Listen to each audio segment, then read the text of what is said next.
घटकांना सोबत आणण्याच्या दृष्टीकोनातून आपल्याला त्या ठिकाणी काम करावंच लागेल. राष्ट्रवादी काँग्रेस पक्ष म्हणून दादा आज मी आपल्याकडे मागणी करतोय, पक्षाचा अध्यक्ष म्हणून, खासदार म्हणून नव्हे, पक्षाचा अध्यक्ष म्हणून पक्षाच्या सर्व मंत्र्यांच्याकडे या ठिकाणी मी मागणी करतोय की अल्पसंख्याक समाज असेल, शेतकऱ्यांच्या हिताच्या दृष्टिकोनातून काही निर्णय घ्यायचे असतील ते, लेख लाडके अभियान जसं महाराष्ट्रामध्ये सुरू झालं तसं 50% लोकसंख्या असलेल्या महिला भगिनीच्या दृष्टिकोनातून सुद्धा काही योजना जर काय राज्याच्या सरकारच्या माध्यमातून त्या ठिकाणी अर्थसंकल्पात दादा आपल्याकडनं त्या ठिकाणी जर काही घोषित होऊ शकल्या, सुशिक्षित बेकारांच्या दृष्टिकोनातून काही घोषणा त्या ठिकाणी होऊ शकल्या तर त्या ठिकाणी केल्या जाव्यात. राष्ट्रवादी काँग्रेस पक्ष म्हणून आपल्याकडे या ठिकाणी मागणी करू इच्छितो आहे.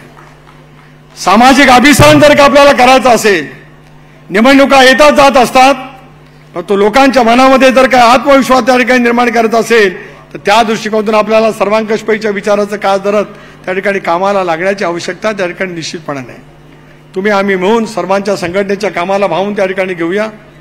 सर्व घटकांना, सर्व समाजाला सोबत घेत शिवशाहू फुले आंबेडकरांची सामाजिक समता ही आपली जी काही वैचारिक अधिष्ठान आहे त्याच्यापासून तसुबरी बाजूला न सरता पुढची गौरवशाली वाटचाल त्या ठिकाणी करायचं आहे. आज ब्रीद वाक्य आपल्याला सर्वांच्या समोर त्या ठिकाणी घ्यायचं आहे, एकच लक्ष विधानसभा क्षेत्र. काल नरेंद्र मोदी साहेबांच्या मंत्रिमंडळात स्थापन झालं. स्वाभाविकपणाने आपल्याला वाटत होतं की आपल्याला त्या ठिकाणी स्थान मिळावं. वर्तमानपत्रातून, काल वाहिन्यांतून वेगवेगळ्या बातम्या त्या ठिकाणी प्रसारित व्हायला लागल्या.